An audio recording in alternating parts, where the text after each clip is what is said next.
Common Ed with Jared and Ian. I mean, there's got to be a common sense approach to this. I mean, right? Generation X has been quiet.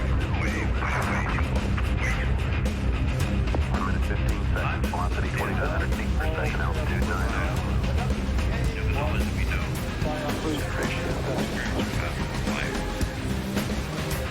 Common Ed. I want my MT. Hey, and I feel fine.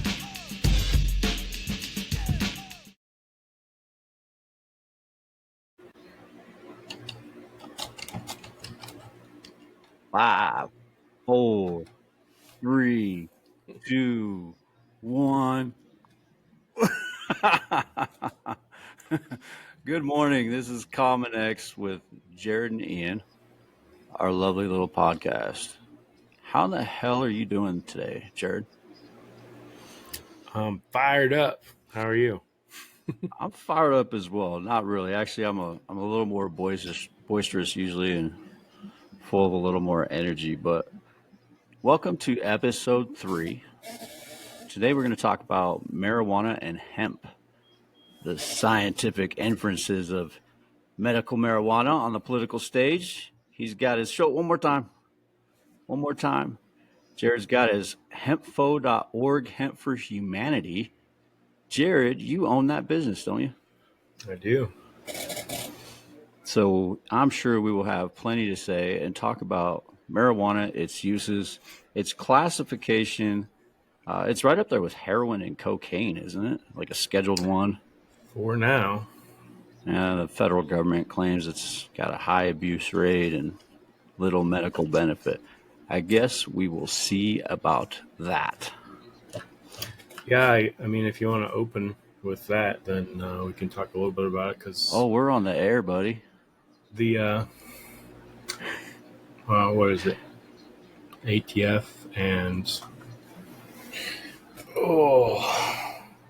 what's the agency that oversees all the drugs? Drug Enforcement Agency. DEA, yeah. What's that agency that enforces the drugs thing? Yeah. Those dudes that are knocking down your door to bust the guy that's got more than 20 plants in Washington State or something. I don't even know if they do that anymore. Yeah, they've actually commented recently about rescheduling marijuana and making it class 3. So then it's right there with like Tylenol, codeine.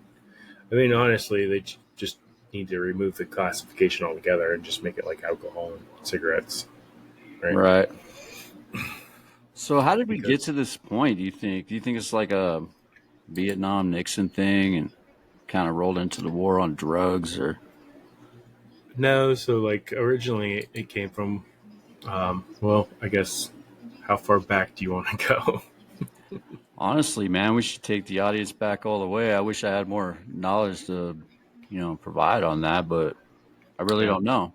And I'm not a marijuana user. I don't use it at all, but I don't like people's rights being infringed, And Right. I've heard about progress in medical situations pertaining to someone's health where it seems like medical marijuana or marijuana in general is beneficial to somebody. So I don't understand what this is all about, I guess, if I'm being honest.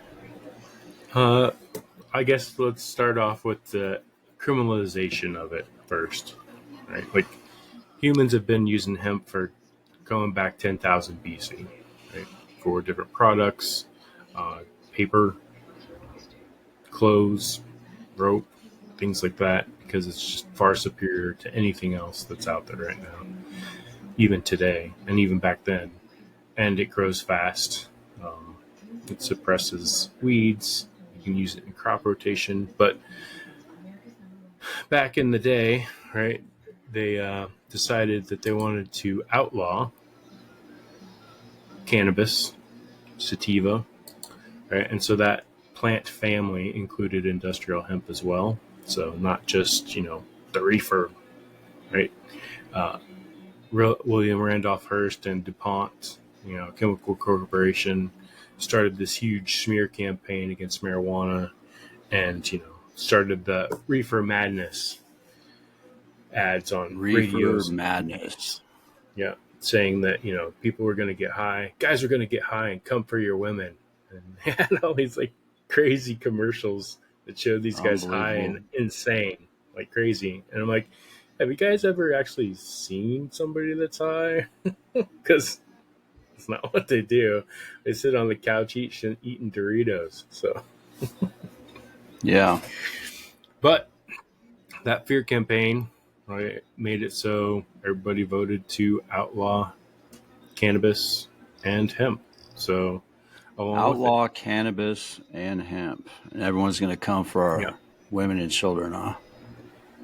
yeah. So, Harry Anslinger is the guy who was at the um, Federal Bureau of Narcotics back in the 1930s, and he's the one that actually helped to outlaw it with the Marijuana Tax Act of 1937. So it effectively criminalized marijuana and made it federally illegal to grow it or have it. And again, that includes hemp. So So why do you think hemp is thrown in there with marijuana? I mean, it's different, right? Are there it's different, THC but it's the properties? same family. So it's still cannabis sativa. So it's just a different. It's like a cousin, right? So there's the Cannabis Sativa L, which is the indica side, right, which has the high THC levels Right. people use to get high. And then there's the industrial hemp side of it, which grows up to 26 feet tall in some places, if you let it get that tall. And it has pretty much no THC. Um, right now, the federal limit for THC levels in hemp is 0.3, 0.03. 0.03 for the THC content level. Yeah. Yeah. So it's anything that's under that's considered hemp. Anything that's over that's considered cannabis. But what I'd really love to see is federal regulations around one, making it just legal, right? And putting laws around it like we do have today with alcohol and cigarettes, right? You have to be a certain age, you can't drive while intoxicated. That's Just like about it, right? And so, you if can't sell we it to kids, you can't market it to kids, things like that. right. So, do you think? I mean, legalizing federally. I mean, that would increase tax revenues, job growth, what maybe even investment opportunities. Would that be beneficial to the nation? Wouldn't it? Yeah, I mean, you can just take examples like Washington State and Colorado and Oregon, right? They've all passed and made marijuana and hemp legal. So, unfortunately, everybody really focused on the marijuana side of it because it was easier to grow. Your yields are higher. You can grow it out of greenhouses, so you can control the climate better. Right. Whereas hemp, it takes a lot of other equipment to process it. So, like hay equipment, combines. And so it was kind of put at the wayside, and people are like, I just want to make money right now. So, growing marijuana was a lot easier. So, I think, let's see, Washington collects like $850 million a year in tax revenues from marijuana taxes, just marijuana. Crazy. So it's a huge industry. So more states are passing that. Colorado has. I think most of the states have some kind of legalization of cannabis, either medically or just completely outright legal. Again, there are laws around it, right, of who can consume it, age limits, restrictions. It's very heavily regulated. Like in Washington, the Liquor Control Board took over policing the cannabis as well. So it's now the Liquor and Cannabis Control Board for Washington. And there's a lot of rules, regulations on how you can grow it, where you can grow it, has to be fenced in, what chemicals you can use on it, fertilizers, things like that, and then how you can market it. And they even go so far as like you have to have cameras on premises to monitor all your entries and exits, whenever you leave, like if you're the producer, you have to package it, schedule the time that you're going out on your deliveries to deliver it to dispensaries or other retail locations, and track the entire life cycle of that plant from planting it to harvesting it to selling it. That's And then it's incredible. taxed at each level. So that's how there's so much tax revenue. So there's a tax on it from the grower, right, selling it to the producers and manufacturers, and then there's a tax from them selling it to the retailers, and then there's a tax on it from the retailer selling it to you. So it's triple taxed, which also kind of sucks and drives the higher prices on it. And then That's amazing. what Washington uses that money for, I have no idea. What they said they were going to use it for and what it's actually being used for are two different things. But Right. I don't see our roads getting any better, but like you said, I mean, there's a big, big margin. I mean, a lot of revenue there, and the same damn potholes wiping out my tires in Spokane County. right. But there's a Well, there's a yeah. there's a pot shop on every corner. You smell it Yeah, in and town. so like in Washington, so I live in Deer Park, right? Deer Uh-huh. Park, they don't have, you can't sell marijuana in Deer Park. So it's still up to cities to allow it or not allow it, even though we're in Washington State, where Washington has passed it and made it. So the feds say that it's illegal. It affects the physiological brain chemicals. It damages someone's ability to learn or causes Well, that's problems to false. some sort of Sorry. extent, right? But that's the federal. Yeah. That's what they're standing on, right? And not That, anymore. They've pretty much made it so that it's pretty much legal for people to, they've left it up to the states. They're not processing people anymore unless it's a state that hasn't made it legal. So, like Idaho is a good example, right? Our next door neighbor, still right. not legal there. But Washington and Crazy. Oregon it is. Colorado it is. So, those three states are kind of the leading states in marijuana. If you look at like total revenues and sales, those are the big three. And I think California is actually up there now too. But again, there's a lot of money that can be made off that crop. And then you can now see all those CBD products that are on shelves everywhere as well. Yeah. And they're getting, there's a new bill in Congress to put it forth this year. And yet, one more reason the Farm Bill hasn't been passed yet. Talking about making it so the new THCA, which also, once it's decarboxylized, so burnt, it turns into THC, but it's only like 80% effective, but it can still get you high. But that can come from hemp plants themselves. So they're talking about, putting regulations around hemp and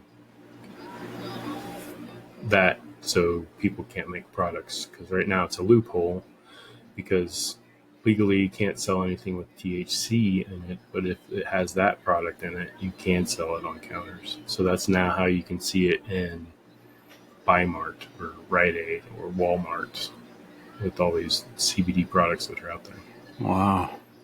So, is it easier to get into the marijuana business than it is the hemp business here in Washington State?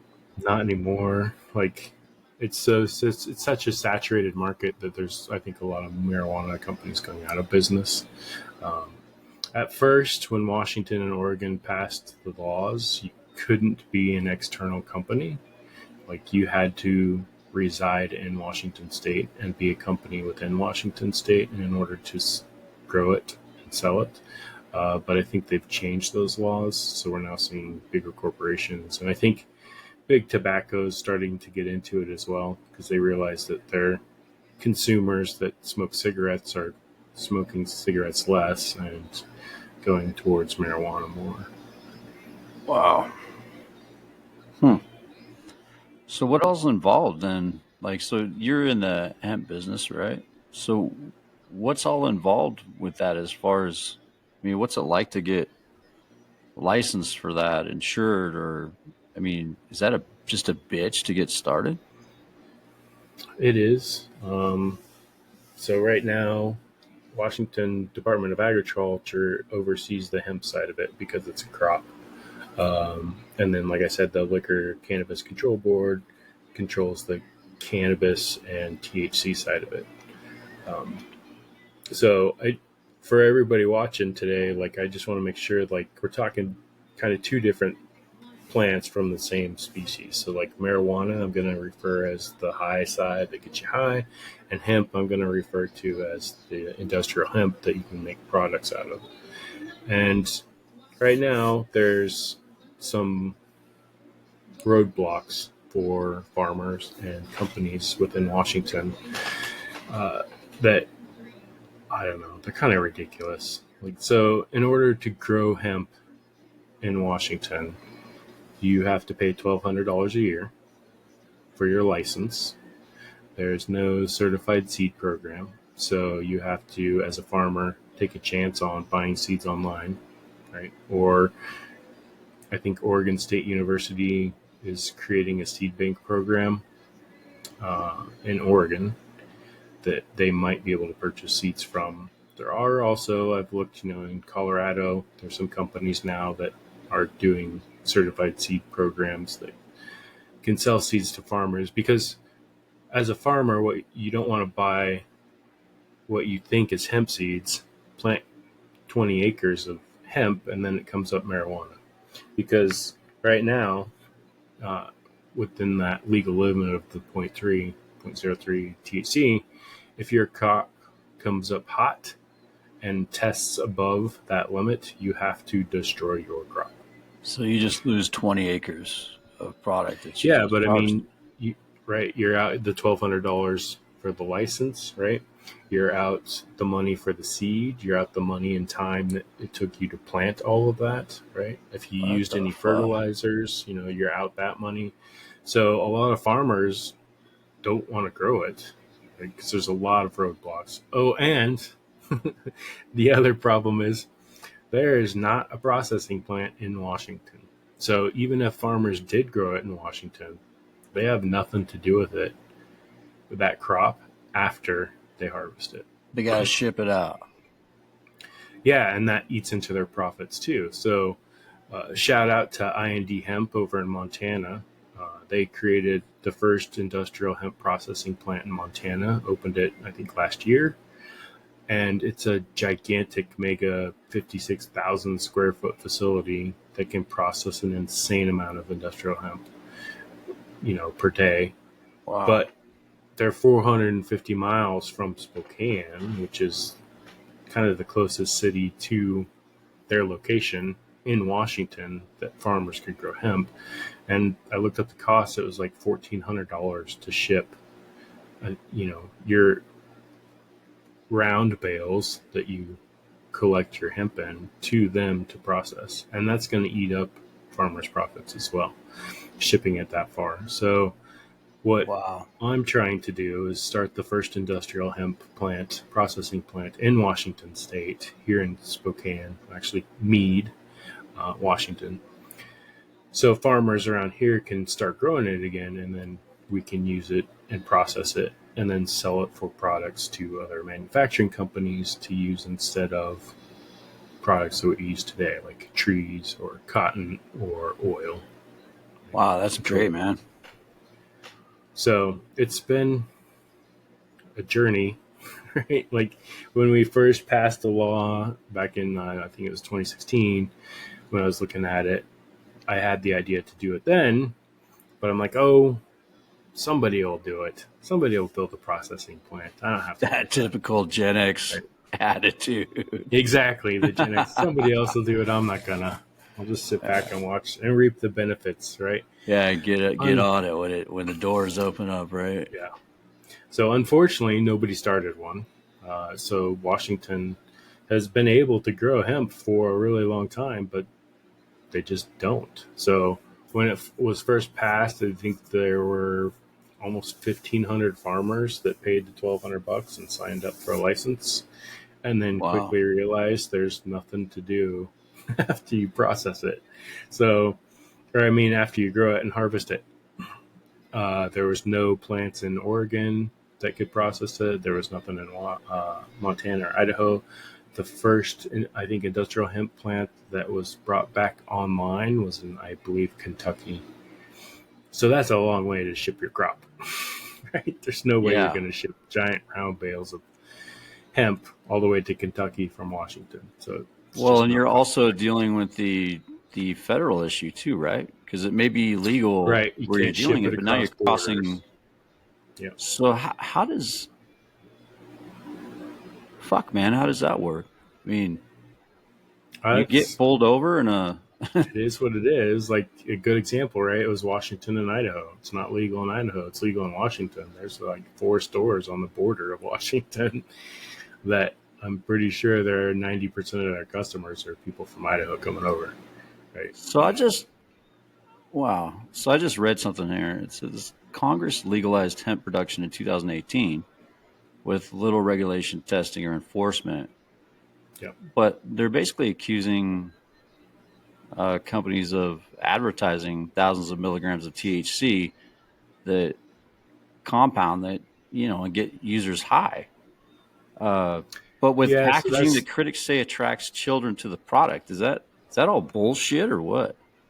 no. Sounds kind of. So, I mean, they had the same problem with cigarettes and alcohol, right? Like, do you remember Joe Camel, Uh huh. right? Back in our day when we were That's how it kids, was. Yeah, I wanted Joe to smoke Camel, because of him and the cartoon Marvel Man. character, right? Smoking. So they got, uh, those guys got slammed, tobacco industry, and said, look, that advertising specifically caters towards children. It's a cartoon showing a camel. Like, most people could tell, like, you know, it's not like a kid smoking a cigarette, No, but that definitely wasn't the it's target definitely audience. advertising, right? So they made them take them down. So we still have those laws today. Like, alcohol and tobacco can't create advertisements or packaging that's enticing to children. And marijuana has the same thing. So the same regulations that apply to alcohol and tobacco there apply to marijuana. So that's why I say, from a common sense perspective, legalize weed, you morons, On the right? federal And level, like, right? on a federal level, you can still leave it up to states, I guess, if you want to, but I think that's fucking ridiculous. Sorry for my French, but I'm passionate about this. I'm passionate about this crop and this product because of all the benefits that it has for humanity. So, Jared, when we look at decriminalization, I mean, the DEA still states that marijuana is among the most dangerous, highly addictive drugs without medical value. But they've since backpedaled the agency to state that they will reclassify the drug from its current class one state. Is that a sign of something to come? Do you think? Yeah, it is. So, now that it's been legal for the last couple of years, there's been a lot of research on the benefits of marijuana, like with seizures, with pain management, with addiction to other drugs. So that statement no longer holds true, right? Because at the time when they did that in 1970, there weren't a lot of studies on the benefits of marijuana. So when it was outlawed, again, it was a fear monger campaign run by the rich people, right, to decriminalize or to criminalize a drug that, honestly, from all our research now today, is nowhere near as bad as heroin or cocaine or crack or all the other drugs that are, classified as Schedule One. So again, like I said earlier, they can DEA can go and reclassify it to Schedule 3 if they want to, but I mean, just decriminalize it completely, and then again, put laws into place like we have with alcohol and cigarettes or alcohol and tobacco. But it's good that they're finally coming around, and I think that shows support from at least some federal agencies, even Department of Justice, released a statement saying that it should be moved back from that Schedule 1 status. So, or Schedule 3 to Schedule 1. I forget which way it goes. What's worse? Schedule 3? Schedule 3 would be not as bad as Schedule 1, I believe, because Schedule 1 right. that Schedule 1 classifies heroin and cocaine. Yeah. You know, I just can't. Fuck. You know, I mean, you explained it pretty well. I mean, you brought us back to how we arrived at this point, but I mean, saying that people who use marijuana are going to come for our women doesn't seem like a strong enough argument to classify it with cocaine and heroin. I'm just not. I can't draw the parallel at all in my mind. You got to remember that. You got to remember the time, right? Back in the 1920s, 1930s, there was still immigration craziness with Mexico, people like Mexicans coming over, immigrants coming over the border. So that's kind of how they drew that, or blamed it on Mexicans as well. And so they're coming for your women, they're coming for your jobs, and oh, hey, by the way, they all smoke weed. Right? So at the time, again, you just got to follow. So another the money fucking campaign, a political campaign, another goddamn campaign slogan, basically, and it's stuck for all these years. Right, funded by rich, greedy assholes, right? Like always. If you figure out all the worst shit that's happened in humanity, look at the billionaires or the rich millionaires that funded it. So in this case, it was William Randolph Hearst and DuPont family. Back in the day, DuPont had just invented nylon at the time, which was a new textile, something that they were going to use. And they'd also have plastic that was created from petroleum products. So they contributed to that reefer madness campaign to drive the public into a frenzy and fear it, right? Because if you want anything passed in America, make everybody in America afraid of it, right? So William Randolph Hearst at the time owned 2 large newspapers, right? A big newspaper in California, and he'd bought one in New York. And he also conveniently owned about 800 acres of forest, right? So what is paper made out of today? Trees. Money was originally made from hemp, wasn't it? Right. Currency. So if you look again and follow the money, like, we don't need to use trees for anything today. Like, we never did. Hemp, anything that's made from a tree today can be made from hemp. So we can keep our trees, correct, and improve. Oh, I see. Huh. Goddamn, Captain Industry, huh? Yep. It's just how it works. American greed, brother. So I guess that would fit the historical narrative of our country, wouldn't it? And you mentioned 1920s. I mean, this is still a big time for, the monopoly mentality. Right. Like you said, guys like DuPont and Herbst. And well, it's funny you mentioned monopoly, right? Because at the time, especially during that day and age, you had the robber barons, right? And these big monopolies that were getting formed out of steel, oil, and so the government went in and broke those up. But we're seeing the exact same thing happen again today. Like companies like BlackRock is a good example. Like, they're a gigantic mega investment firm that own everything. Right? So again, it's one company, or it's a few companies that are these mega investment and hedge fund firms that own stock, and maybe not majority, but a pretty good chunk of stock in all these big corporations.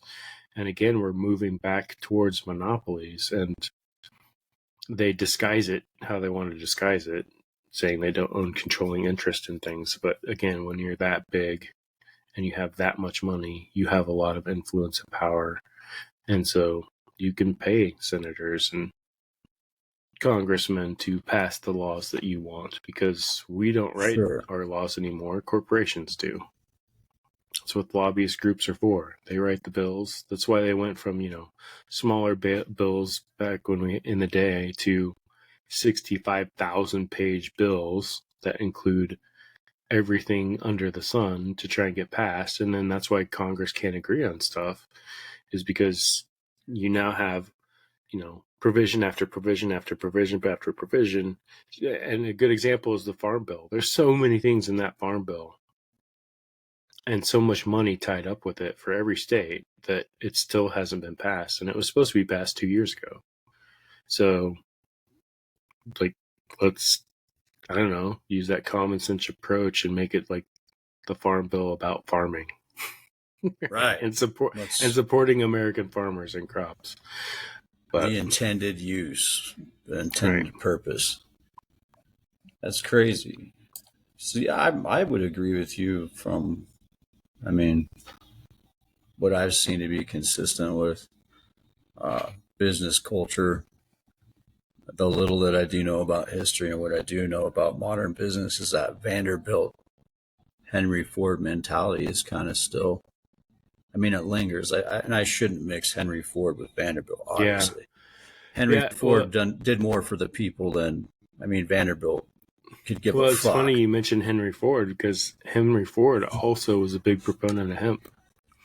I imagine that he was. He seemed more for the people than anybody in those times. He built a car completely out of hemp. So it was made out of... Yeah, it was all made from hemp plastic. It was stronger than steel.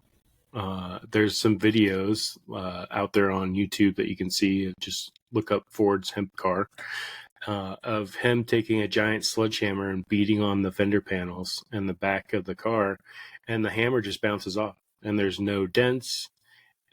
right. And the car was lighter because it didn't have steel. All the seats were made from hemp and hemp plastics, and it actually ran on hemp fuel as well. So get the fuck out of here. So you're telling me that we have something that grows out of the ground organically that actually can rival oil products? Yes. So, like I said, anything that's currently made from trees, cotton, or oil, petroleum-based, can be made from hemp.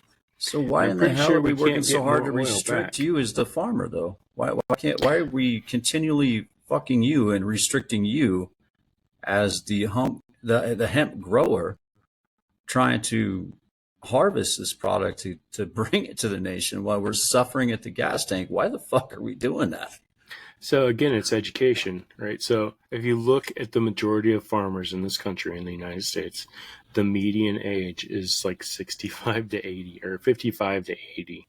And that's like 65% of farmers. So most of them were alive during that Reefer Madness campaign. So they already have biased towards not growing that plant, right?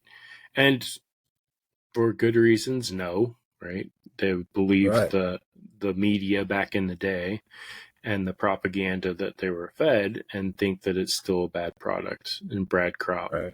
And again, like some of the things I said earlier, the barriers to entry for farmers today, like since we outlawed it so long ago, we at the time had quite a bit of technology around processing hemp, getting it out of the fields and making it into physical products. But since it hasn't been an industry for 70 years, most of that went away. So like Colorado's kind of leading the charge. There's companies in Colorado that have made new processing equipment to process those products. And there's a couple companies in Canada, since Canada passed it quite a while ago before America did. Like Canada has a big head start on us, and we actually import a lot of our hemp from Canada. So a good example is BMW.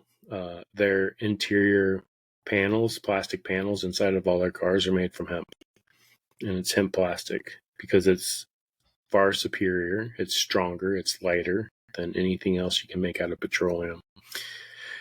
And so they're a big importer of hemp as well.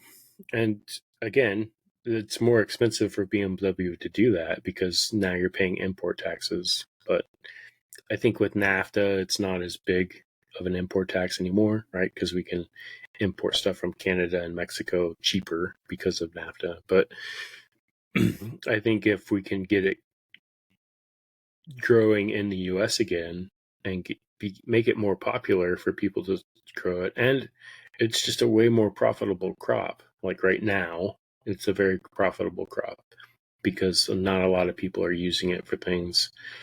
So they're willing to pay kind of a premium to be more green and use a product that's stronger. Like there was a research study that I saw a couple months ago that talked about hemp being stronger than steel. So Right. you can actually make hemp I-beams, and they are stronger than steel and lighter, right? So they don't even weigh as much. So you can now use hemp for buildings and building materials. And again, you can use it in like hempcrete. There's hempcrete houses that have been built, and those are carbon negative, not carbon zero or carbon neutral. They're carbon negative because as that hemp hardens over time, it actually pulls carbon out of the air into your hemp wall from your house, and it sequesters that carbon. So it actually, not only does it sequester carbon while it's growing in the field, it sequesters it after you put it into another product, and it does it for its life cycle. So you can now have the capability to have carbon neutral footprints on buildings, houses, things like that. And again, like some of the byproducts from hemp, you can turn into biofuels. Like we use a lot of corn today to turn into biofuels and ethanol. And corn's a pretty destructive crop. It takes a lot of fertilizers, a lot of pesticides, and so does cotton. Like the amount of nitrogen you have to use on cotton today to get it to grow well is, leaching into waterways and creating these toxic blooms inside of these streams and rivers where fish can't actually breathe in the water anymore because there's so much nitrogen in the water. So we're just destroying our environment, honestly, for greed, right? Because So we have the ability, it's we the have the cheapest way to do know-how. it. Let's do it. Yeah, I mean, we've had the ability and know-how since it was outlawed, right? It's not like we didn't have a thriving hemp industry before it was outlawed. All our ships' sails were made out of it. Your rope was made out of it. Canvas, pants, like the first Wrangler jeans were made out of hemp, right? So like and as a species on this planet, we've gone back to 10,000 BC as some of the earliest recorded records of people using hemp. So we've used it for the history of humanity, but there's this short window where it was outlawed, first by America, and then since all our allies are like, well, we can't piss off America, they're going to outlaw it, so everybody else, we need to outlaw it. So I think France and China were like, I think the only two that didn't. So France has a lot of technology. So like if you look at some of the processing plants being built today in America, a lot of the equipment's coming from France because they just have better equipment and they've been doing it for longer. Yeah, it's just crazy to me. I mean, I don't know why this reminds me of this, but I mean, you look at Goodyear, right? Charles Goodyear. The man invested a large part of his life trying to, create and get the condom to citizens like in Hell's Kitchen, right? He All right. saw a problem. He saw the epidemic, the diseased people and all the troubles that went along with that industry as being, I don't a very profitable industry, I guess, at that time, in that era. And All right. it was banned. It was outlawed. It was like, Yeah. we're going to throw you in jail because we found that you are secretly selling condoms to prostitutes that are constantly in danger because the condom promotes sex, and sex is not okay. That's not what a Christian nation does, or Right. the Don't but get me the started on man's religion, man. right. That's a whole But another episode. it will be another episode. You guys heard it here first. We will we will deep dive into these controversial topics, but it's just that attitude. Like the man created something for public health and safety to protect people, yet our nation of laws that protect big business and the big moguls that finance how we live, prevent safety, public Yeah. safety, prevent innovation, prevent doing things right and going about things a certain way that really we should be founded on. But I don't know. I don't know where we'd be without Vanderbilt. I don't know where we would be without Standard Oil, I guess. We'll never Way know. before my time. Yeah, way before my time, way before yours, We as can- well. Yeah, we can theorize where we might have been, Oh. or maybe those were alternate universes created by different decisions, right? Who In knows? the But multiverse theory. But as Gen X, it is our platform, and we're going to talk shit sometimes.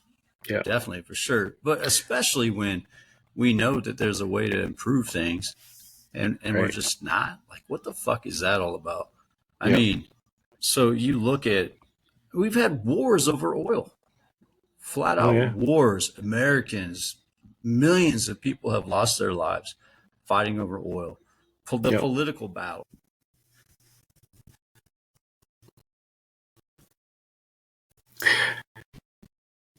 Yeah, and like you said, you just look at the Middle East right now. It's a clusterfuck, right? Because of oil and other religious politics and stuff that are going on, with Israel and everybody else. But the majority of it is based on oil, and so it's a product that we really don't need, right? Because there's a different solution.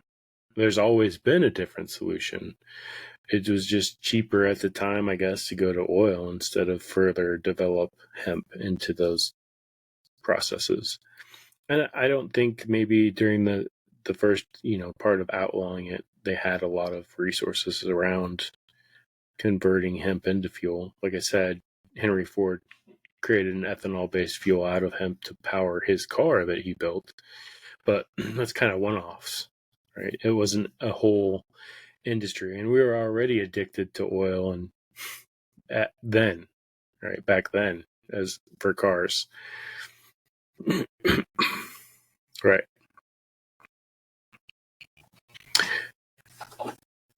Right.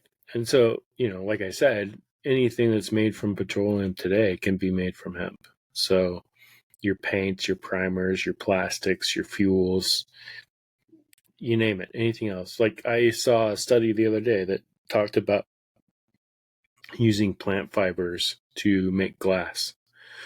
And so, and they were doing the experiment with tree fibers. And so if you can use tree fibers, you can use hemp. And hemp's stronger. So hemp is one of the strongest fibers on the planet.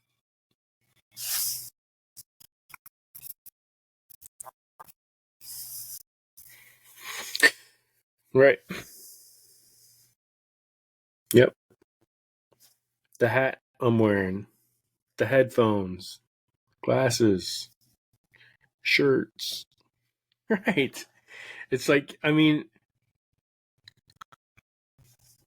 yeah, and again, it's like, the reason we put this podcast together is that common sense approach. And like, you can see the planet is suffering from what we're doing. Like the giant ocean or state-sized islands of plastic floating in the ocean, right? Of plastic that doesn't biodegrade. You can create biodegradable plastics out of hemp, and they break down. You can basically engineer it to be however long you want it to break down. So it could be like a 30-day use, 180 days, whatever. And then it adds nutrients back into the soil. So if you start filling all your landfills with hemp-based products that will biodegrade within a year, right? There's no longer all these toxic forever chemicals from plastics leaching into our water systems. So those little forever chemicals and microplastics are in everything. So, Jared, given your knowledge and experience that you're in the business with hemp, can hemp help with the toxic pollutants and chemicals as it pertains to Hanford? Yeah, it's funny you bring that up. So, part of one of my initiatives and projects for my company is cleaning up Hanford nuclear site. So, Chernobyl, we all remember that. When that That's what my happened, wife calls me. they actually right, actually planted hemp all around Chernobyl and actually pulled the heavy metals and radioactivity out of the ground. Because again, you got to No remember shit. that the hemp root, the taproot itself goes 9 feet into the ground, can go up to 9 feet into the ground. So it actually pulls all those heavy metals and toxins out of the soil, and then you can either destroy the hemp through, depending on how radioactive it becomes, right? Or you can turn it into hempcrete. So they've found studies that once you harvest that hemp, even with the heavy metals in it, you can turn that into hempcrete. And since hemp over time petrifies, it doesn't release those toxins. So you could build houses out of it. You could just build, hempcrete like sidewalks or whatever, right? And that toxicity is not going to leach back out of the hemp. Or you can turn it into biofuels, right? So then you can use it as ethanol or biodiesel. But hemp is a really good phytoremediation plant. So if you plant it in these toxic sites, like some of these Superfund sites, that's one of the locations where we are looking to put our processing plant is in Meade, Washington, where there used to be an old Kaiser aluminum plant, and there's a ton of toxins in the ground there from 50 years of producing aluminum out of there and having these big toxic ponds where they had all the chemicals, and it's actually leached into the drinking water around there. So one of the things that we can do there, and my plan, hopefully goal, is to tear down that site and plant hemp there, pull all that heavy metals and toxins out of the ground, process the hemp, and then rebuild. So What an it's great amazing for place to do that. I mean, it's just a very large area that's not being used. It'd be kind of nice to put something industrious back in there. So, all right. So hemp concrete. Yeah, that would be awesome. Hemp concrete. That's amazing, brother. Yep. All right. Well, it's going to be education, right? So people need to learn the benefits of hemp and what it can do. And then it's going to be driving consumers to demand products be made from hemp, right? This renewable resource that takes anywhere from 90 to 160 days to grow. Whereas, you cut down, 4 acres of industrial hemp equals 10 acres of trees. And it takes me 120 days to grow hemp, and it takes 25 years to grow that same acre of marketable fiber from trees. Do the math, right? And we're just destroying forest after forest. We're creating all these horrible fire problems. Like, being in the Northwest, we see it every year. Like, once it gets hotter and hotter, some of the forestry practices that these guys are doing are actually creating a bigger tinderbox and some of these forest fires that are just gigantic, burning hundreds of thousand acres. All right. So we look at the black eye that cannabis, marijuana, hemp. We look at the black eye that this drug has taken over the years, like you said, all the way back from DuPont. We're talking about the fear mongering. We're talking about the Schedule 1 status of this drug. And we're also talking about how hemp is rolled into that, but we've identified that we can build cars. We can build, we can create oil. There's got to be other benefits from hemp. If we have the ability to do that, and hemp is an oil,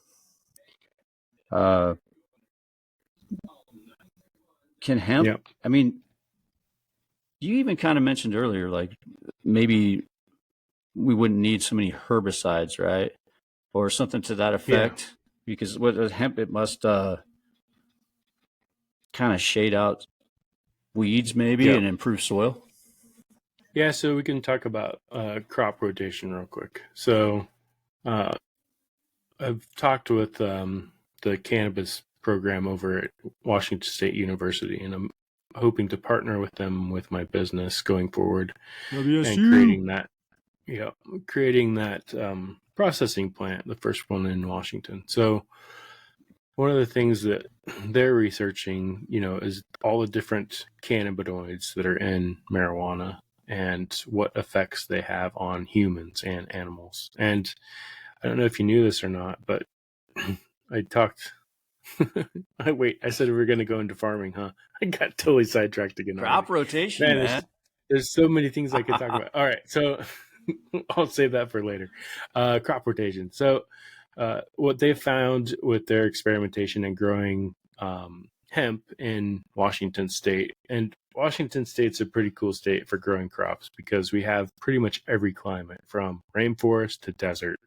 So they've done a really good job of seeing which species grow best where in our state and based on if you want to water it or not, right? It doesn't have to be irrigated. There's certain strains of hemp that don't need as much water or, just rainwater basically. So that you don't have to water them. But they've done kind of all that for me and for Washington State. So that's why I think this is a really good time to partner up with Washington State University and get this education out to farmers. Because, I'm going to be going to, like rodeos and Saturday markets and things like that to start communicating to farmers about the benefits of growing this plant with their current crops. So they're currently recommending a 3-year crop rotation cycle. So with 3 different crops. So if you grew hemp and say a farmer has we'll do 30 acres. So you do 10 acres of hemp, 10 acres of grass alfalfa, and then 10 acres of a bean or a wheat or a legume that you can rotate in, right? And through those 3 fields over the 3 years, you can rotate what grows in which field. So your hemp will add nutrients back into the ground that the plants it'll help break up soil because their tap roots that they have can grow up to 9 feet into the ground. So if you have hard, compact soils, hemp does a really good job at breaking up those soils. And then, this big trend of no-till farming comes into play where hemp is already breaking up the soil for you for your next crop. And since it grows so close together, it destroys it pretty much makes it so weeds can't grow because let's face it, hemp is a weed, right? It's where it gets the name weed. And so it grows so tall and it blocks out all the light that no other weeds can grow. So you no longer have to spray different kinds of fertilizers and weed killers on your fields because hemp will get rid of them.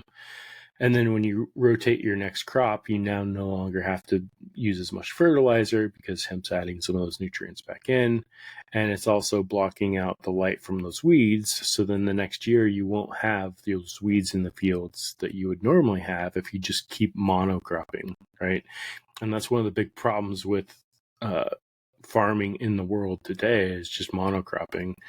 You're just growing cotton over and over and over and over in the same field, or corn, over and over and over. And we just use so much fertilizers and pesticides to put nutrients back into that field to just continue growing that crop.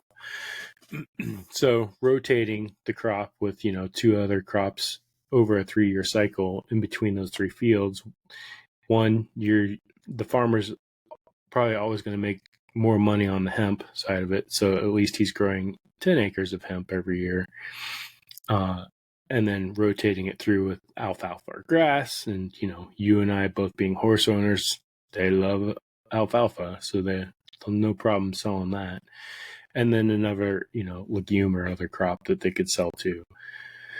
So that for farmers is beneficial because now, like I said, you spend less money on pesticides and fertilizers. But if anybody knows bugs, bugs are opportunistic, right? They'll see like, oh, well, there's this, I don't know, hemp plant growing here. Is it edible? And sure enough, it is, right? So bugs will eventually find it. But I think if you keep crop rotating, the amount of pesticides you'll have to use on any of the fields will be less because you're kind of confusing those bugs every year on what's grown where. And then again, the farmers are spending less on those chemicals to add back into the ground for their other crops. So Now, that being said, harvesting hemp is a little bit harder, right, than other crops. You can use hay baling equipment once you've cut it down, but the big problem right now is the actual cutting the hemp and leaving it rotting in the field. So there are some companies in Colorado that have made combine attachments, and you can use sickle bar mower attachments on the back of your tractors. So if any co-op or farmers around have equipment like that, they can use it to harvest it. And part of what my company will do is educate farmers. And if we have to, we'll buy the equipment, right, and help farmers harvest it. wow. So just recap on what you said, and boy, I gotta say, I'm a big fan of Washington State University.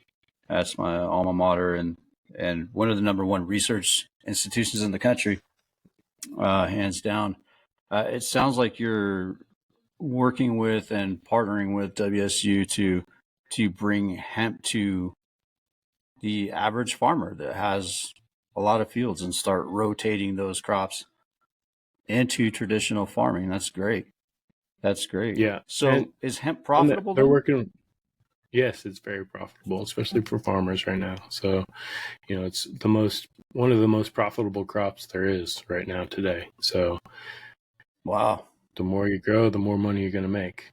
But again, like, we got to get that processing facility up in Washington State before anybody can honestly start making money off of it. So, and that includes the farmers. Because again, they can grow it, but if they have no place to take it after they've harvested it, there's no point. So that's why I think I stated earlier when we first started the hemp program in Washington, there was like 1,400 farmers that signed up for it. This year, it was down to 34. Because they just don't want to deal with the And bullshit, right? That, and one of them's Washington State University, right? So they, I think, have the biggest one. But the other people that are applying for the licenses historically have been Indian tribes. So a lot of the tribes in Washington State have been trying to grow this crop as well. And, they have some heritage going back through their history and a connection with this plant as well, just from, spiritual and resources and health benefits that they'd had using the plant. So they are very interested in growing the crop as well. So I'm planning on partnering with them also in the Indian tribes to, help get this thing running off the ground. And they just think further ahead, right, than a lot of humanity today. They are big proponents of the 7th generation thinking, right? So like, if this decision I make today, how is that going to affect people 7 generations down my line, right? And I think one of the big problems we have in America is our short attention spans based on like social media and things that we just don't engage for very long points of time. So we don't think very far ahead anymore. And so bringing that kind of thinking back into everybody's lives on, how much of what I do today affects other people, my kids and their kids and their kids' kids, basically 7 generations from now.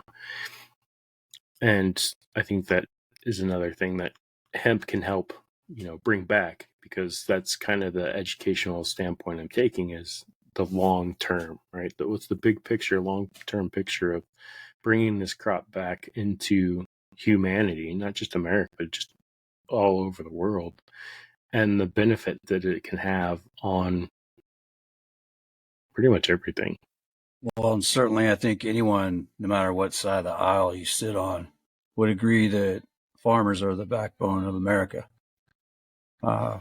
As far as our economy is Yeah, we'd concerned, all and if it's starve good if for we the didn't have them. if it's good for the farmer to grow hemp, it's good for everybody. I Right. would imagine, And, especially since you can create anything out of it. well, and that earlier statistic I said about the median age for farmers, like these guys are retiring out and just done, or, honest, not, they're kicking the bucket, right? They're just getting older. Yeah, And probably work to as their death. kids, are coming in, they're like, they saw how their parents suffered and toiled over, farming. And like, why would they want to do that? So a big thing I've seen in our area here in Eastern Washington is a lot of these big farms, like after those farmers die, their kids just sell it off for houses, right? They break up that 100-acre plot into, 10-acre plots or whatever, however they're going to subdivide it, and they turn it into houses. So now we're losing more farmland because it's not profitable to be a farmer in this country, which is ridiculous. Like between Should be, farmers it and really should teachers, be, yeah. those should be the two highest paid professions in this country, next to police and firefighters, things, people that protect us. But our educators need to be paid more and our farmers need to be paid more because we are completely dependent on them. Like if you own property, right, you can plant your own garden, you can plant some of your own crops, and you can grow livestock. Like, we grew pigs and chickens and butchered them at the end of the year and filled up our freezer and have enough land that if I wanted to buy a cow and grow that, I could harvest that too. So, but most people in America, the majority, can't do that. So they have to depend on these farmers that are going bankrupt and, just getting older, and farmers aren't getting back into, people aren't getting back into farming. So that's why you see these giant mega corporations buying up farms, and then they're just monocropping. So I think it's 95% of the corn we grow in this country we don't even consume. I don't think we've said a lot of crazy shit on this podcast, but I don't think anything's given me chills like what you just said. I mean, that's deeply concerning for America to think that the farmer is losing his shirt, his heir, his legacy is selling off land for subdivisions to make the quick buck while the services are still needed. I mean, what the fuck is the government doing to preserve this? I mean, Well, I mean, you may have thrown out a USDA, number, but I mean, like, fuck, dude. Like, if we don't have farmers, we cannot live. We cannot sustain. Because, like you said, right? nobody has the ability to do this except for the farmer. But if the farmer is dying off, and he's not passing the torch on, or there's a lack of desire to carry the torch that he's trying to pass on, then where the fuck are we going to be 30, 40, 50 years from now? We're going to be up shit's creek, right? So that's why we need to look further ahead, right, instead of just now. And the benefits of this plant, like, I've said some of them already, but like humans and animals alike have cannabinoid receptors inside of our bodies. Like humans were specifically built, and however, if aliens came down and genetically engineered us or whatever you believe, or even God, right? Like God created us with cannabinoid receptors in our bodies. So we're supposed to consume this plant. Thou shalt smoke the reefer and live off the land. Not just that, right? Like that's the THC side of it. I'm talking about CBD side and the cannabinoids within the hemp plant and the hemp seed itself. So like, hemp oil is one of the highest in omega fatty acids. So like omega-3s and omega-6s, it's higher than even fish oil. So if you taste if you take a fish oil pill for your omegas, and you, like I, hate the fish taste burps afterwards, Fuck that. consume hemp oil pills instead. Like, and again, it's one of the highest protein content sources on the planet per density. So, like, even, all these vegans and vegetarians that are like soy, soy, soy. I'm like, well, it's not really a great source of protein. Hemp's better. So you can consume hemp protein, which is way more nutrient and protein for you. And soy is horrible on the environment. It's just as bad as cotton. And so again, if you're getting your sources from, hemp, which is a more eco-friendly, sustainable, renewable resource and doesn't require the chemicals and fertilizers and genetic engineering that has been done to, make cotton Roundup resistant, right? Like, yay, Monsanto. Thanks for using viruses to break down cell walls to inject Roundup resistant plants. Yeah, not a fan of Monsanto. They say it's safe. Oh, of course. Is it? I don't know. So isn't hemp oil, isn't it rich in vitamin E too to support immune system health as well? Thought I read something about that earlier. Oh, I don't know about vitamin E. Really, it's the omegas. It's also rich in minerals like phosphorus, potassium, sodium, magnesium, sulfur, calcium, iron, and zinc. So, like, there's your daily multivitamin in one pill already. Right. So, and the fatty acids help support brain function as well. So, and CBD and the research that's going on all the different cannabinoids, because again, like there's like hundreds of different cannabinoids within cannabis and hemp. So companies are now researching a lot of these different cannabinoids and what effects they have on humans and animals. And CBD is a good example. It won't get you high like THC does, right? But it's really good at managing pain and a lot of other issues, like seizures. There's people back in the day before marijuana was made legal. I remember reading stories about, parents that were able to get CBD oil for their child that had seizures like 4 or 5 times a day. And once they got her on that, she stopped having seizures. And so there are a lot of benefits that humanity can get from this. But again, for sleep as well. And you're talking about going after big industries, right? Like, think about timber industry, think about the oil industry, think about cotton, think about I don't know, the medical industry, right? Like, these guys have a lot to lose if they don't adapt, right? Like, this plant's coming. I think they will try as hard as hell to make it so it doesn't, right? They'll talk to senators and the people up in power making laws, but at the end of the day, it comes down to we the people, right? You Absolutely. and I, and anybody listening to this podcast, Gen X as well, right? Gen X especially. We've been sitting by for too long. We need to stop. We need to start getting involved. And something like this, hemp is a good one for Gen X to tackle because there's so many benefits from it.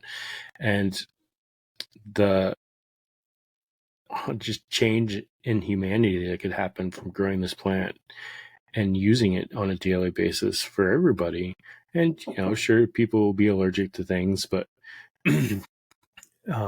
so some people will be allergic to it, just like people are allergic to anything. But overall, I think the benefits of this plant far outweigh any negatives that anybody can even bring up.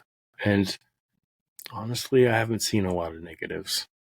Well, it's funny that you mentioned that, as we talked about, the monopoly era, Vanderbilt, DuPont, we made references to Henry Ford and how he tried to help the people. And we talked about the medicinal uses of marijuana, cannabis, and the benefits of hemp.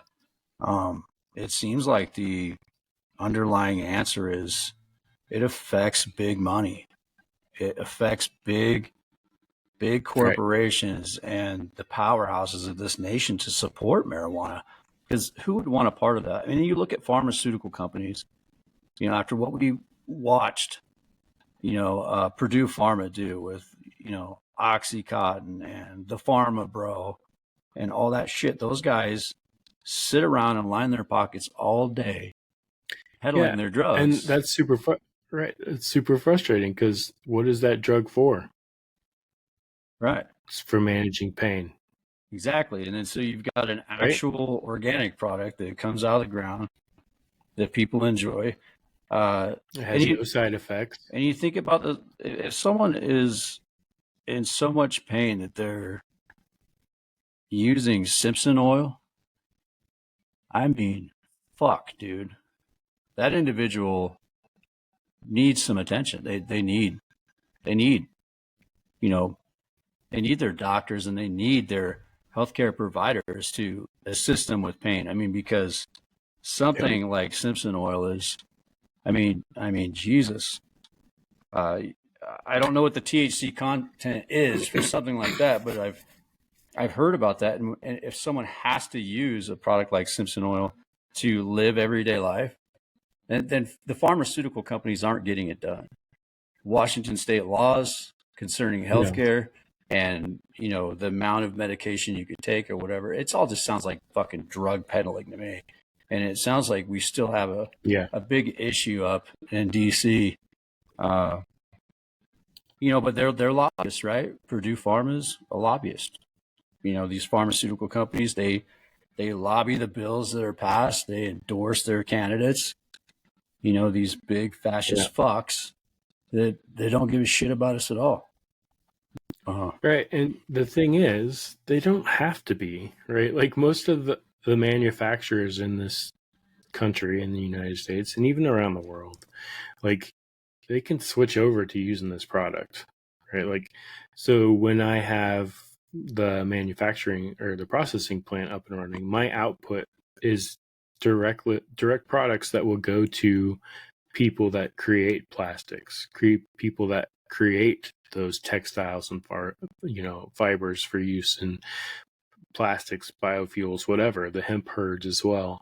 So my goal is to, get that bale of hemp from the farmer, process it into the usable products that manufacturing can use, and then sell those to the manufacturers. And any company today that's, using, like I said, timber, petroleum, cotton, it's really easy to switch over and just use hemp, right?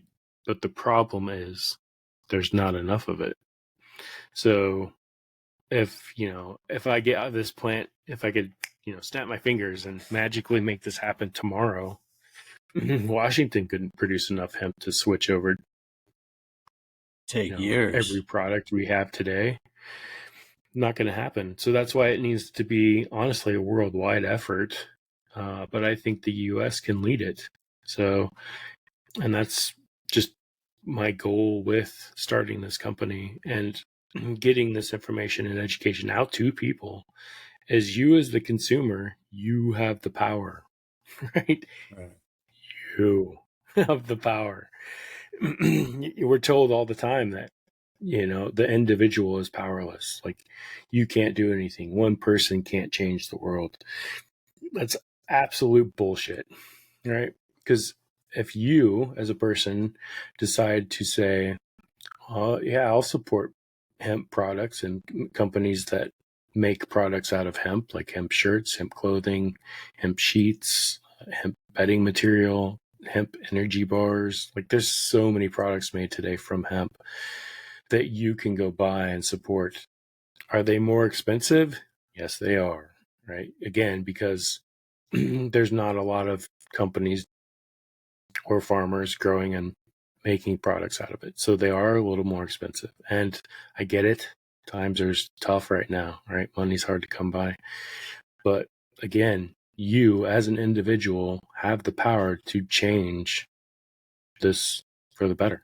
Like you can, as a person, start buying hemp products, start demanding hemp products, start talking to your representatives about hemp laws and passing hemp legislation and making it easier for farmers to grow this crop.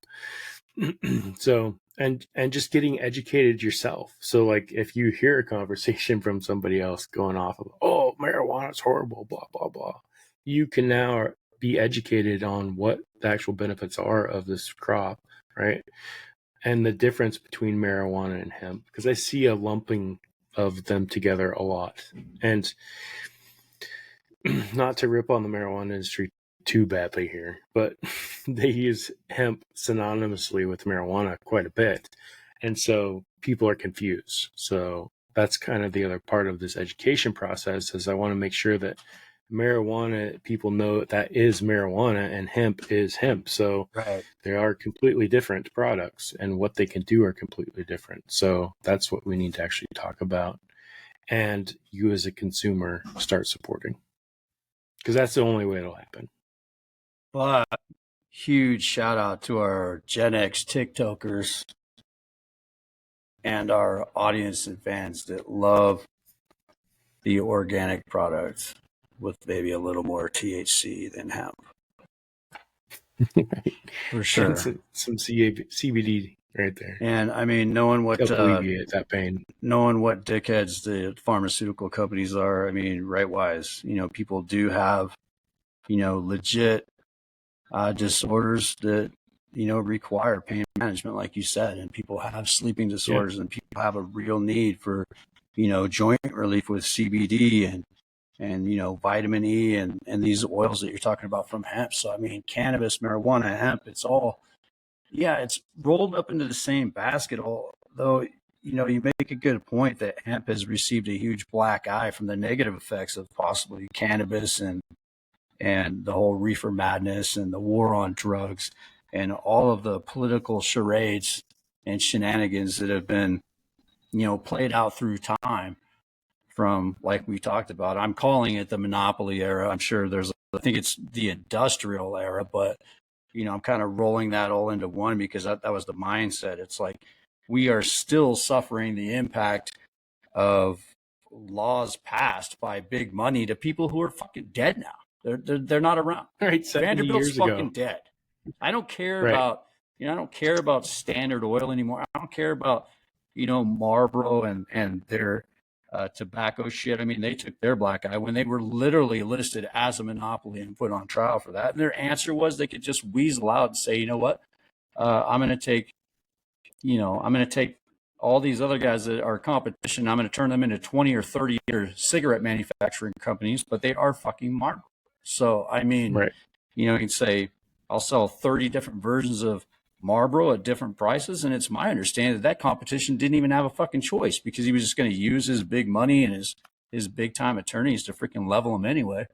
As he's telling tobacco farmers, go ahead, burn your crops, don't co-op. Here's what I'm willing to pay for tobacco, which this country was founded on.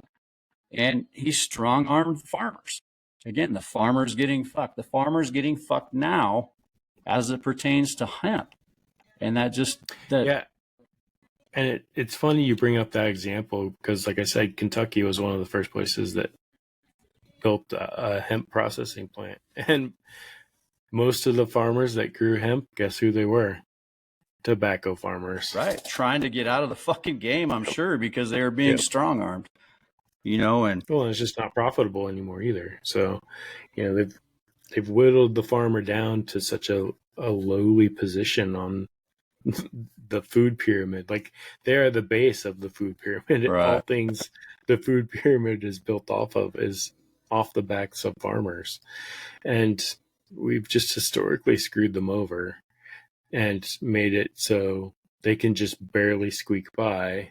And so now, like I said, these mega corporations are coming in and buying these mega farms and creating these mega farms and, turning to Monsanto and chemical companies to figure out how to make it so they can just keep growing the same crop over and over and over and over again. Because they don't give a shit about dumping pollutants and chemicals on those crops. They just don't care, right? They don't care about fish not being able to breathe. the individual maybe, right? But we've said companies are people now, right? Corporations are people. And if you classify what a corporation is, they are classic psychopaths. So they don't give a shit about anybody else but themselves. Yeah, do your homework, Gen X. If we won't dive down that rabbit hole just yet, but what my best friend's trying to say, Monsanto, that's when you're in the belly of the beast. When that corporation takes over our farms, we are fucked. Well, I stand strong by that statement. Right, Cargill's a good example. They've been doing that all over the world, buying up farms, buying up forests, completely cutting down every single tree and turning it into fields. And, especially in some of these remote countries, they just go in and do it and move the people out. They don't even have an option. And so I think if we can get back to, I don't know, common sense, man, just like, this isn't hard. It's not rocket science. Like, do we want a more sustainable future for our children? Pretty sure. Do we want a planet to be here that we can live on? Pretty sure. Like, some of these basic human needs can just be met with hemp, and we can start fixing a lot of the crap that's out there by growing it in hemp and not contributing more to the problem. Right. So again, consumer, you have the power. Absolutely. I think it's time we kind of round up and get together, man. I mean, I don't know about you, Jared, but I'm not a big fan of letting a t-shirt or a slogan tell me what the fuck to do. I mean, not at this point. And what's funny is, like, so I have my shirt, right? You can go out and buy maybe that t-shirt can tell us what to do. Where can we get them, Jared? You can go out there and buy them off that website. But when they had options of picking the shirts, there wasn't a single product in there that was made from hemp. And they have thousands of products, right? So I'm like, how stupid is this that I can't even put, my hempfo.org information on a shirt made with hemp? So I don't know about you, brother, but I'm so sick of big business telling me what to do, Yeah, I emailed the company. I'm like, you guys should, look at getting a hemp option for people to consume. And I'm like, I'd gladly pay more for that product in this short amount of time where we transition to using this product more, to have my stuff on something that's far superior. Right. Hemp is one of the strongest fibers on the planet. So it's just so much better than everything that we make stuff out of today. And it breathes better than cotton and I can go on forever. But yeah. Yeah, it's an amazing plant. Very passionate about it. I want other people in this country to get very passionate about it and start talking to their neighbors and their friends and their bosses and their politicians. Like, I've talked to so many people, and the amount of information they don't know about hemp is amazing. I'm thoroughly educated after this episode. I mean, I didn't know half this shit. I didn't know that, I thought hemp just could maybe, publish a book with paper. I had no idea that you could build a car, that you could, I never thought about the oil that it produces and the health benefits and everything else. But Gen X, I think it's time that it's our time. It's our time. We have the fucking power. We decided we elect into office. We decided what we want to do. And I don't think we should let them push us around. I mean, no. Yes, this episode is about cannabis and marijuana and hemp in America, but I don't smoke marijuana. I don't have a need to. It's just not for me. But I can absolutely support that. And I can absolutely support farmers. I can support my economy. And I can support big businesses having to compete, because that's what our country is founded on. We have these rights. We have these constitutional rights that protect us. And I say we quit letting them kick us around, man. I really don't. We need to stand up. And like Jared said, we need to talk. We need to communicate. We need to educate, receive education. These senseless wars, there's never going to be peace in the Middle East in my fucking time. I'm certain of it. Well, And there is if there's no more dependence on petroleum. Exactly. So what the fuck, you know? You take their power away. All right. And if I can have a diesel truck made out of hemp, dude, fuck it. I'll take it. Yeah, I think we're kind of closing out, but I'm a big proponent of read, rise, resist. I don't know if people have heard that very often, but read your history, right? Read where we came from. Read what's happened in the past so we don't repeat the same mistakes. And read alternative points of view. Like, stop just getting all your news from Fox, or stop just getting all your news from CNN or one source. If you're a complete righty, go check out the left or the center for a little while and get educated, right? So we can have actual conversations in this country that don't begin with, oh, I'm going to kill all the lefties because they're coming for my guns and they want to kill babies and at 9 months and blah, blah, blah, blah, right? So, like, get educated. View other people's point of view. Don't just take one podcaster, even me, like, don't even take what I'm saying as gospel truth. Research, right? Do some work. Go out there and look at the different points of views, and then rise up. Gen X, it's time to get off the fucking fence. Like, I don't know about you, but I've been seeing a lot on TikTok. Like, people are fed up. Gen X is fed up, and it's high time we take over. Like, this is just, in this day and age, with our technology and what we have, the way we live today is utterly ridiculous. Like, rise up, demand better, right? Again, talk to your politicians, vote for people that actually represent your views and not a corporation's. And if we get wind of somebody taking huge corporate sponsorship as a politician, don't vote for him next time. It's not that goddamn hard, right? If you stop supporting him, businesses will start getting out of it. And then, we have to do other campaign finance reform, blah, blah, blah. Insert all the other things to fix. Right. Don't get me bitching about my $1,700 bill to run for Congress. Give me back on that. Right. And that last part of it, resist the bullshit, right? Resist all this crap that, says that you can't make a difference. Like I said, read, rise, resist. So do it.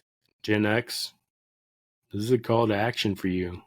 So get up off the fence, start supporting each other, start, supporting businesses that make products out of hemp. Talk to your farmers, send them to this website. If you watch this podcast, right, go to hempfo.org, get some education, email us, we can have conversations. There's a lot of companies across the United States that I'm now connecting with that are, doing the same thing I'm doing or trying to do and make more products out of hemp, because it's just a better way and it's a better future. That's right. And for our Gen X TikTokers or TikTokers in general, huge shout out. You can reach Gen X Jared at Gen X Jared, I believe, on TikTok. And I'm on there as well as Gen X Dad 80. Always promoting our podcast. We love your support. Get up. Call to action. Just like Jared said, you have the control. You have the power. Jared, thank you again for another amazing episode. Ladies and gentlemen, I got no problem saying that Jared is my best friend. And I'll tell you what, he is one of the most intellectual people I've ever met. The guy's a think tank. He's a powerhouse. He knows what he's talking about. And again, if you haven't read his book, Agile Isn't Broken, Your Leaders Are, go out there and get it. Get some information. Learn about servant leadership. Learn about not being extreme one way to the other. Stop buying into the fucking, business slogans or the cool short shirt, and think for yourself. Educate yourself, and let's get out there. Let's get off our asses, Gen X, and we'll see you next time. This is Common X with Jared and Ian. See you, buddy. Thanks, Ian. All right. Later, everybody. Hey, everybody. thanks for tuning in today to the podcast, Common X with Jared and Ian. We really appreciate you guys and would love your support. So make sure you click that subscribe or like button or follow us on all our social media platforms and on YouTube and Spotify, because that would really help us out.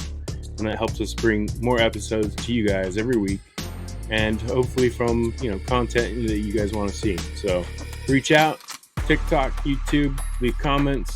If there's anything that you guys want to see or any guests that you want us to try and get on, let us know. We do have a good lineup coming. So thank you again.